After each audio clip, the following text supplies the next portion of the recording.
আজকের বানাবো দুর্দান্ত স্বাদের চিকেন কাবাব। তার জন্য এখানে নিয়েছি টুকরো করে মাঝারি সাইজের চিকেন, আর এখানে একটা পেস্ট বানাবো। তার জন্য আমি এখানে নিয়েছি ফ্রেশ ক্রিম, যেটা জল বের করে নেব তার থেকে, আর নিয়েছি টক দই। একটা ছাঁকনিতে দিয়ে সুন্দর করে রেখে দেবো, জলটা ঝরে যাবে।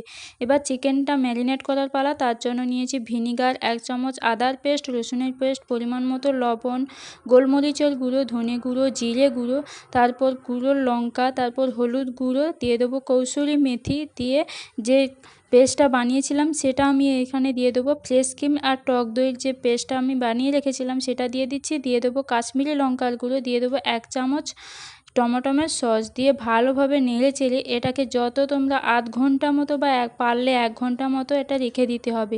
তারপর ঢাকনা খুলে দেখে নেবো এটা সুন্দর ম্যারিনেট হয়ে গেছে। এবার একটা ফ্রাইং প্যানের মধ্যে দিয়ে দেবো বাটারটা সুন্দরভাবে মেল্ট হয়ে গেলে এবার ম্যারিনেট করা চিকেনগুলো আমি এর মধ্যে দিয়ে দেবো। বাটারের মধ্যে সুন্দরভাবে বসিয়ে দেবো সব কটা, সুন্দর করে এইভাবে বসিয়ে ঢাকনা বন্ধ করে কম আঁচে এটাকে রেখে দিতে হবে। তারপর দেখো এখান থেকে জল বেরিয়ে গেছে। এবার আমি একটা চিমটার সাহায্যে সুন্দরভাবে উল্টে নেব, যাতে এক সাইড সুন্দর হয়ে গেছে, লাল হয়ে গেছে দেখতে পাচ্ছ। আবার এক সাইড উল্টে আমি সুন্দরভাবে এইভাবে আবারও আমি ঢাকনা বন্ধ করে এইভাবে উল্টে পাল্টে ভালোভাবে চিকেনটাকে সেদ্ধ করে নিতে হবে।